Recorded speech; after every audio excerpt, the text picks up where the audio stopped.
Welcome to this explainer. Today, we're unpacking a pretty severe diplomatic critique authored by Avner Ahmad-Shai, looking specifically at European foreign policy and funding in Judea and Samaria. The source material we're looking at today frames current European diplomatic and financial efforts as a direct challenge to Israeli sovereignty, and we're going to objectively break down exactly what the author is arguing. Okay, let's dive right into this highly provocative claim. Ahmad-Shai writes, "The global alliance is not a peace project. It is a coordinated campaign of diplomatic pressure, financial subversion, and ideological warfare." He's referring to the Global Alliance for the Implementation of the Two-State Solution, which you might know is co-chaired by the EU, Saudi Arabia, and Norway. The author's central argument here is that these European peace efforts are actually viewed by critics as a coordinated campaign of dispossession, aimed directly at the Jewish people in their ancestral heartland.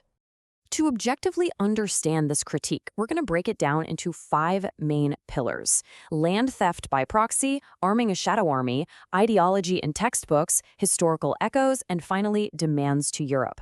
Let's get into it. Section 1. Land theft by proxy. The territorial dispute.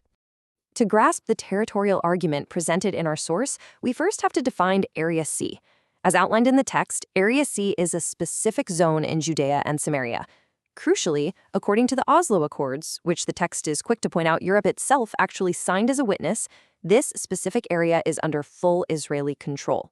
That means exclusive authority over land use planning, building permits, and related civil matters.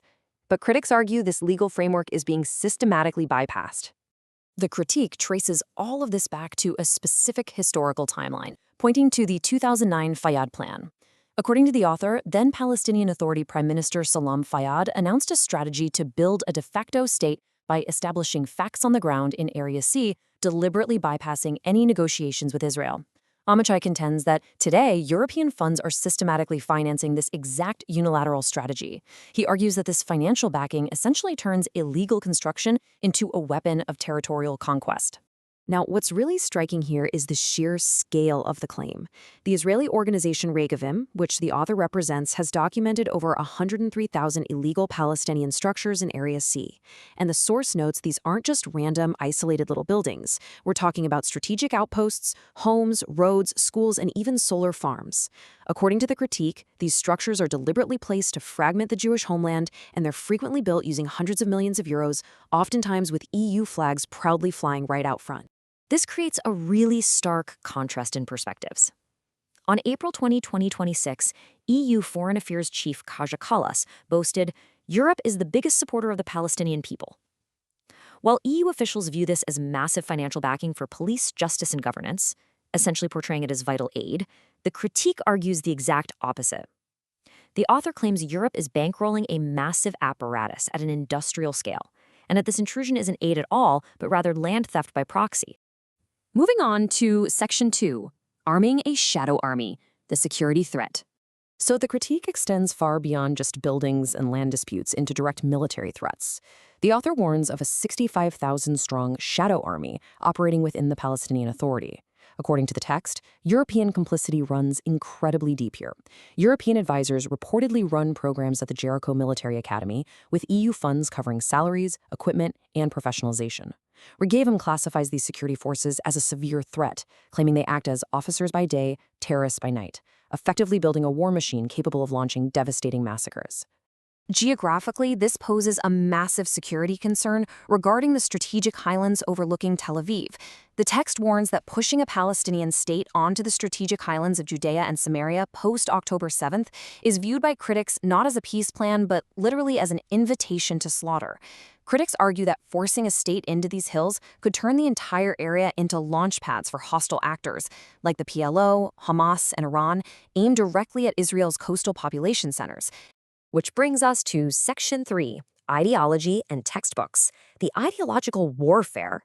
According to the source, despite repeated promises to European donors, the Palestinian Authority's curriculum remains completely filled with antisemitism and jihad. Even though the European Parliament has formally condemned these materials, the author notes there's absolutely no enforcement by the European Commission. The textbooks reportedly celebrate the 1978 Coastal Road Massacre as heroism. They use maps that completely erase the state of Israel, and they teach that Jews are foreign colonizers, ignoring, as the author points out, massive archaeological and biblical evidence to the contrary.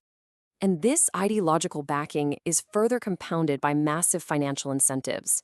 The text highlights the pay-for-slay policies, noting that payments to those who commit acts of terror or to their families amounted to at least $325 million in 2025 alone. The author points out that thousands of new recipients were added just in the first few months of 2026.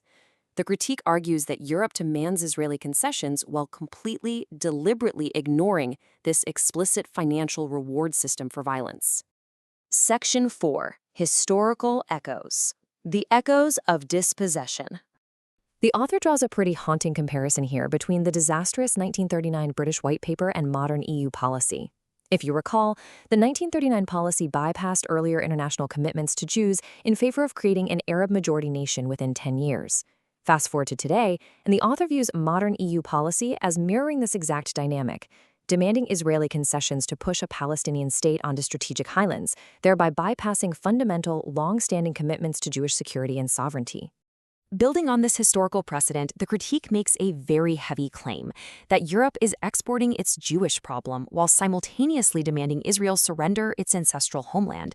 The text observes what it calls a cruel irony, that Jews are currently fleeing Europe in growing numbers due to surging antisemitism that European governments fail to seriously confront. Meanwhile, the author argues, those exact same political actors are working aggressively to prevent Jewish people from finding security in Judea and Samaria. Finally, Section 5, Demands to Europe, the Ultimatum. Based on all these critiques, the source presents a crystal-clear four-step message to European governments. Step 1. Stop funding the theft of their homeland. Step 2. Stop financing classrooms that teach Jewish murder is heroic. Step 3. Stop arming a terror army preparing for future attacks. And Step 4. Stop pretending that Jewish history can be erased by EU euros, and stop blocking the return of Jews to the land. It's an uncompromising ultimatum demanding an immediate halt to what they classify as a European siege on Israeli sovereignty. So, as we wrap up this explainer, we are left to weigh these severe claims against the broader backdrop of international diplomacy. The source argues forcefully that what Europe classifies as aid and peacebuilding is actually experienced on the ground as financial subversion and hostile intervention. It leaves us with this profound question to ponder. When exactly does international financial aid cross the line into hostile diplomatic intervention? It's a complex intersection of foreign aid, security, and regional sovereignty that really challenges us to look closely at how policy is implemented on the ground. Thank you for joining me to explore this incredibly detailed and challenging material today.